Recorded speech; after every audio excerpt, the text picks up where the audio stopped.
ఎలాంటి భక్తుడిని కోరుకుంటున్నాడు? ఓ కృష్ణ అంతా నువ్వే, ఇది నువ్వే, అంతా నువ్వే, మొత్తం అంతా నువ్వే, అది నువ్వే, ఇది నువ్వే అని చెప్పి ఊరిని పొగిడేటటువంటి భక్తుల్ని కోరుకోవట్లేదండి ఆయన. మద్భక్త అని అంటంలో అర్థం ఏంటంటే ఇంత పరిపూర్ణమైనటువంటి ఆధ్యాత్మిక జ్ఞానం కలిగినటువంటి మద్భక్త. అంత జ్ఞానం కలిగినటువంటి వాడు ఏమవుతాడో చివరికి నన్నే పొందుతాడు. ఒకటే గుర్తుపెట్టుకోండి, ఇక్కడ ఈ రకంగా శ్రీకృష్ణ పరమాత్మని మీరు తెలుసుకుంటే శ్రీకృష్ణ పరమాత్మలో మనం ఐక్యమైపోతాం. ఇదే విధంగా మనం శివుణ్ణి కనుక ఆరాధిస్తే ఈ లక్షణాలతోటి శివుళ్ళో ఐక్యమైపోతాం. చెప్తారు కదా పంచాక్షరి, అదేది ఇది చదువుతాం మనం మామూలుగా, ఇదేంటి శివుడు శివస్తోత్రం ఏం చదువుతాం మనం రెగ్యులర్గా? బ్రహ్మ మురారి సురార్చితలింగం నిర్మల భాజిత శోభితలింగం. చివరిలో ఏమొస్తుంది అక్కడ? లింగాష్టకం ఇదం పుణ్యం ఎప్పటే శివ సన్నిధో శివలోకమవాప్నోతి శివేన సహమోదతే. శివలోకాన్ని పొందుతాడు, శివుళ్ళు ఐక్యమైపోతాడు. ఏ విధంగా తెలుసుకోవాలి? ఈ బ్రహ్మమురారి సురార్చితలింగం నిర్మల భాసిత శోభితలింగం ఇన్ని రకాలుగా శివుణ్ణి కనుక నువ్వు తెలుసుకుంటే నువ్వు ఎక్కడికి చేరుకుంటావు? శివలోకానికి చేరుకుంటావు, శివుళ్ళు ఐక్యమైపోతావు. అదేవిధంగా కృష్ణుని తెలుసుకున్నావు అనుకో, కృష్ణుల్లో ఐక్యమైపోతావు. ఇదే విధంగా విష్ణువుని తెలుసుకున్నావు అనుకో, వైకుంఠ ప్రాప్తి లభిస్తుంది, విష్ణువులో ఐక్యమైపోతావు. కాబట్టి తెలుసుకోబడేటటువంటిది నా లోపలే ఉంది, తెలుసుకోబడేది తెలుసుకునేవాడు తెలుసుకోవటం, మూడు నా లోపల ఉన్న చైతన్యమే అన్న సంగతిని ఒక్కటి తెలుసుకుంటే చాలు. అది భగవంతుడు కోరుకునేటటువంటి నిజమైనటువంటి భక్తి. కాబట్టి ఇక్కడ ఏంటంటే వాస్తవంగా భక్తికి సంబంధించినటువంటి కాన్సెప్ట్ అంతా కూడా భక్తి యోగంతో 12వ అధ్యాయంతో పూర్తి అయిపోయింది. కానీ ఏంటంటేనండి ఇక్కడ వచ్చిన ప్రాబ్లం ఏంటంటే రెండు, జ్ఞానము భక్తి, ఈ రెండు కూడా ఏంటంటే కొంచెం విడివిడిగా ఉన్నట్టు అనిపిస్తాయి మనకి. జ్ఞానం వేరు, భక్తి వేరు, భగవద్ జ్ఞానం వేరు, భగవంతుడి పట్ల భక్తి వేరు అని అనిపిస్తాయి. కానీ భక్తి నిజమైనటువంటి భక్తి ఉన్నటువంటి వాడికి జ్ఞానపూరితమైనటువంటి భక్తి కనుక ఉంటే ఆ భక్తి రాణిస్తుంది. కేవలం భక్తి ఉండేది రాణించదండి, జ్ఞానపూరితమైనటువంటి భక్తి అది రాణిస్తుంది. ఇంకొకటి జ్ఞాని ఎవరైతే ఉన్నారో భక్తిపూర్వకమైనటువంటి జ్ఞానం కనుక ఉంటే వాడి జ్ఞానం రాణిస్తుంది. కేవలం జ్ఞానమే ఉంటే శుష్క వేదాంతం అయిపోతుంది అదంతా, దాంట్లో ఏమీ తీయదనం ఉండదు. కేవలం జ్ఞానం అంతా పరమాత్మే అయిపోయింది, తత్వమసి అయిపోయింది, ఇంటికి పో. ఏముంది దాంట్లో? డ్రై సబ్జెక్ట్, దాంట్లో ఆర్ద్రత అనేటువంటిది లేదు. కానీ ఆ ఆర్ద్రత అనేటువంటిది ఎక్కడి నుంచి వస్తుంది? భక్తి అనేటువంటిది ఉన్నప్పుడు. కాబట్టి జ్ఞానికి భక్తి అనేటువంటిది సపోర్ట్ చేస్తుంది, భక్తుడికి జ్ఞానం అనేటువంటిది సపోర్ట్ చేస్తుంది. రెండు ఉండాలి, సమపాలనలో ఉండాలి, తగినంత విధంగా ఉండాలి అది. కాబట్టి అటువంటి భక్తుడిని ఈ విధంగా కనుక చేస్తే నన్నే పొందుతాడు అనేటువంటి ఒక చక్కటి సూచన చేశాడు. చేసిన తర్వాత ఏమంటున్నాడో చూద్దాం. ప్రకృతిం పురుషం చైవ విద్యనాది ఉభావపి వికారాంశ్చ గుణాంశ్చైవ విద్ధి ప్రకృతి సంభవాన్ ప్రకృతిం పురుషం చైవ విద్యనాది ఉభావపి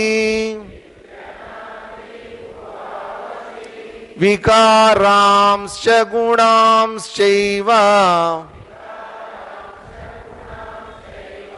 విద్ధి ప్రకృతి సంభవాన్.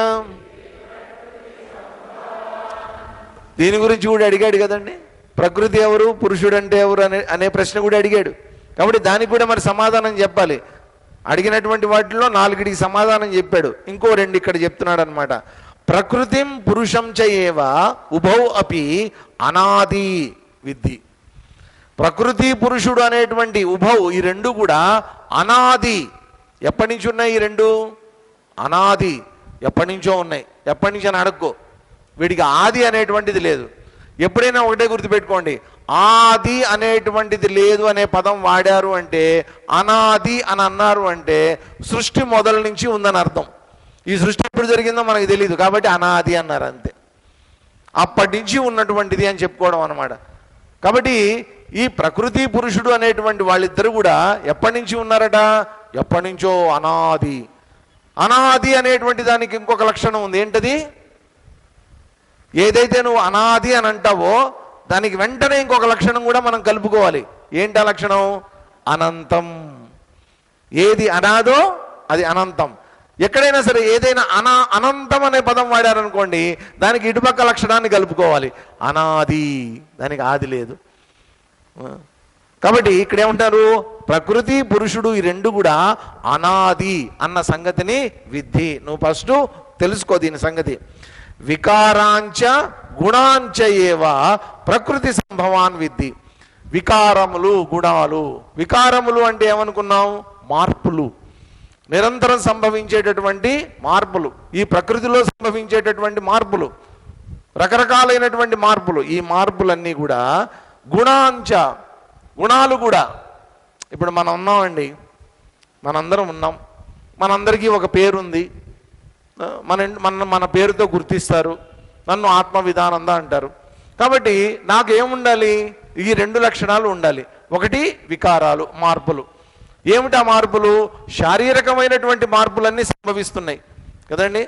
కరోనా రాకముందు సన్నగా ఉండేవాడిని, కరోనా వచ్చిన తర్వాత ఏం మందులు వేసారో నాకు తెలియదు, ఇంతలా అయ్యా. వికారాన్.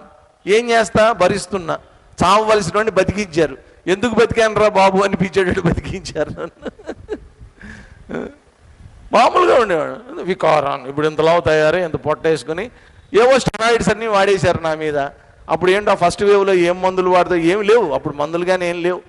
ఇష్టం వచ్చినట్టు నా మీద ఎక్స్పెరిమెంట్లు చేసేసారు.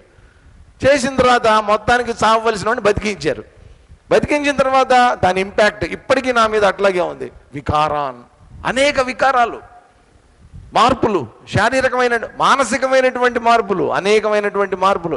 చిన్నప్పుడు ఉన్నప్పుడు యుక్త వయసులో లేను నేను, యుక్త వయసులో ఉన్నప్పుడు, తర్వాత బ్రహ్మచారిగా వచ్చిన తర్వాత లేను, బ్రహ్మచారిగా ఉన్నటువంటి గుణాలు సన్యాసి అయిన తర్వాత లేను. గుణాల్లో మార్పులు ఇవన్నీ మారుతూ ఉంటాయి.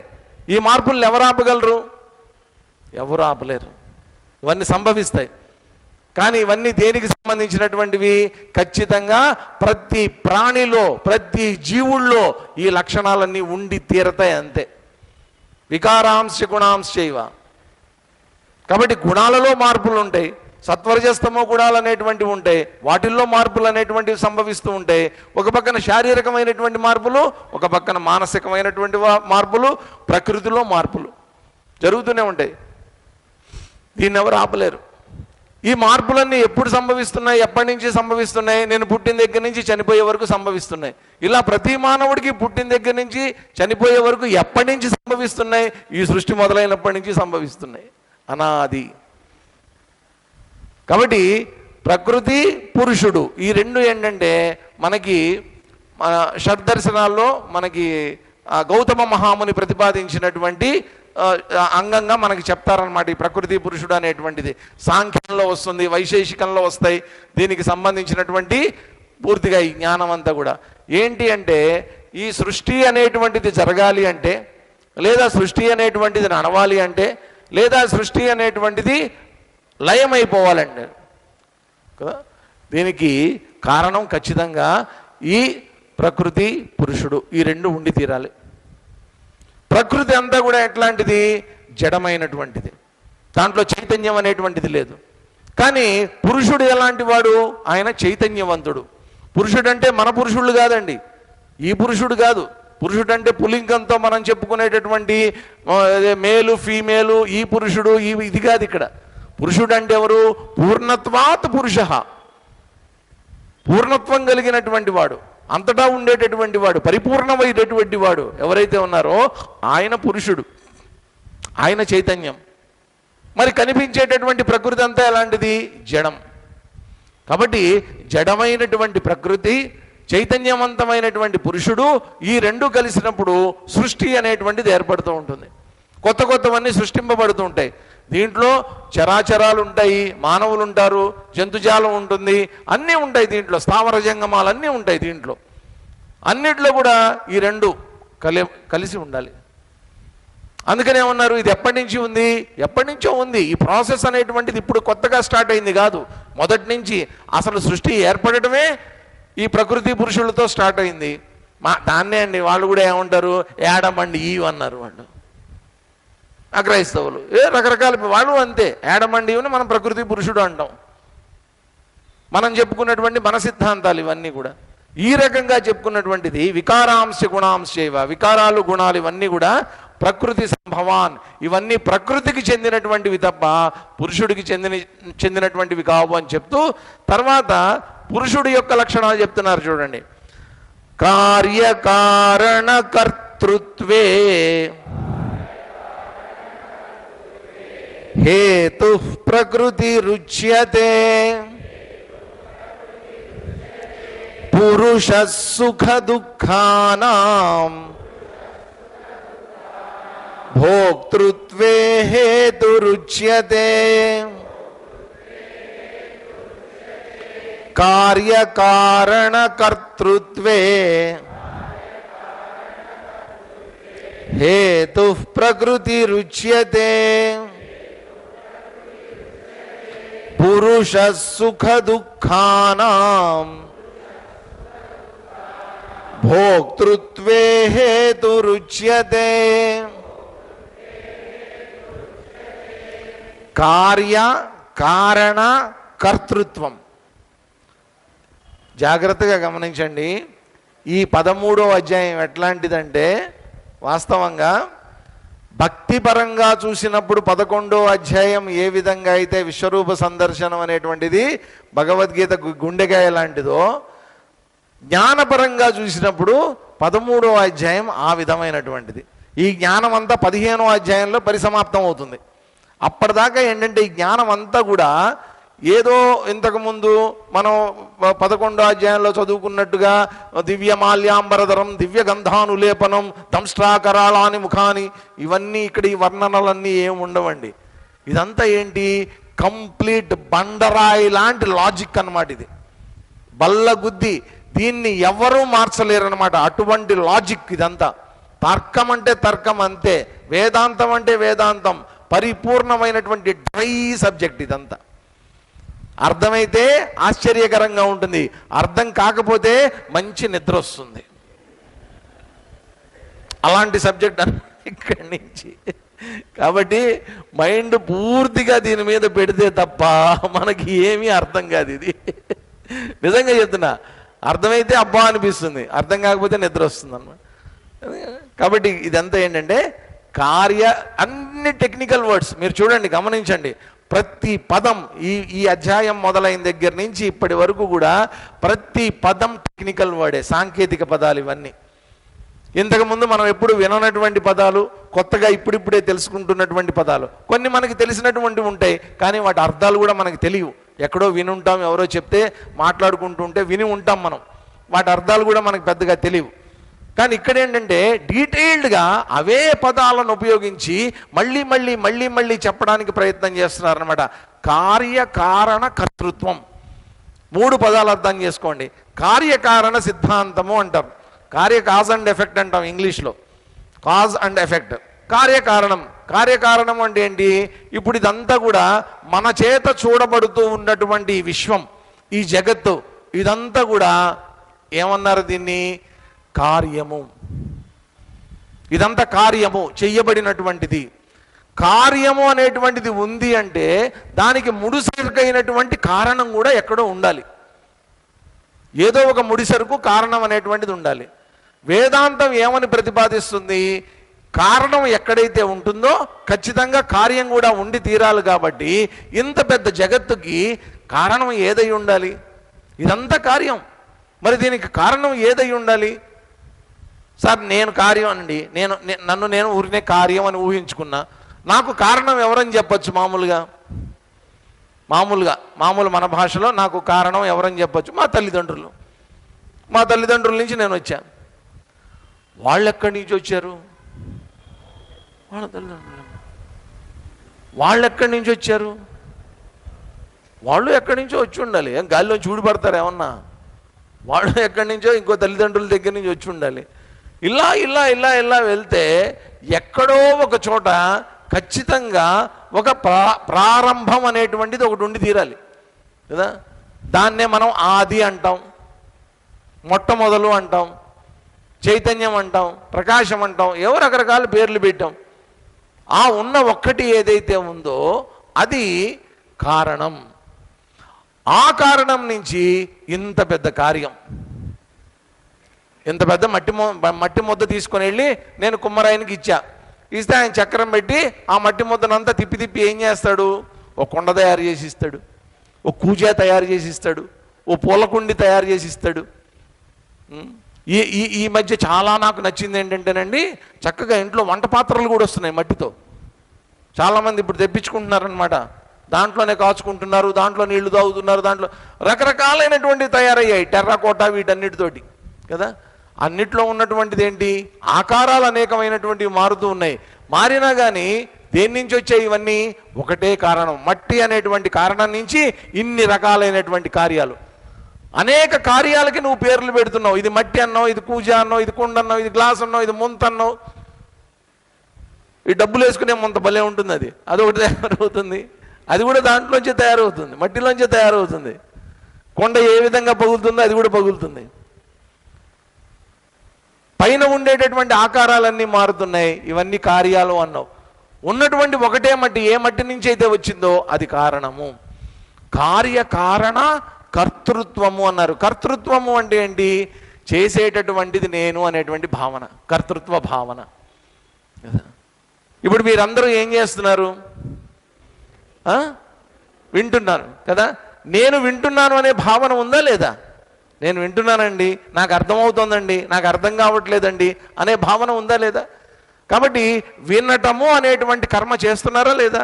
అదే కర్తృత్వం. నేను మాట్లాడుతున్నాను, మాట్లాడటం అనేటువంటి కర్మ నేను చేస్తున్నాను, అది నా యొక్క కర్తృత్వం. మీరేం చేస్తున్నారండి అని నన్ను అడిగారు అనుకోండి, నేను మాట్లాడుతున్నానండి అంట, నా కర్తృత్వాన్ని నేను చెప్తున్నా. మీరేం చేస్తున్నారు అని నేను అడిగినప్పుడు మేము వింటున్నామండి అని అంటున్నారు, మీ కర్తృత్వాన్ని మీరు చెప్తున్నారు. ఎక్కడైతే కర్తృత్వం ఉంటుందో అక్కడ భోక్తృత్వం కూడా ఉంటుంది. నేను కర్తని అయినప్పుడు కర్మఫలాన్ని భుజించేటటువంటి భోక్తృత్వం కూడా ఉంటుంది. అయితే ఏంటంటే కర్తృత్వం వరకే ప్రకృతికి సంబంధించినటువంటిది, కార్యకారణ ఇంకోటి చెప్పిందండి కర్తృత్వం. ఈ మూడు కూడా దేనికి సంబంధించినటువంటివి? ప్రకృతి. హేతు ప్రకృతి రుచ్యతే, ఇవన్నీ ప్రకృతికి సంబంధించినటువంటివి. వెంటనే తర్వాత సెంటెన్స్లో ఏం చెప్పారు? పురుష సుఖ దుఃఖానాం భోక్తృత్వే. కర్తృత్వ భావం ఏమో ప్రకృతిదైతే భోక్తృత్వ భావం ఎవరిదట? పురుషుడిదట. ఆయన ఇంకా ఏం చేస్తున్నాడు? సుఖ దుఃఖానాం భోక్తృత్వే. ఆయన అనుభవించేటటువంటి వాడు, సుఖాలని దుఃఖాలని నా లోపల ఉండి అనుభవించేటటువంటి వాడు ఎవరండి? వాస్తవానికి నా లోపల ఉన్నటువంటి చైతన్యం, నా లోపల ఉన్నటువంటి పురుషుడు.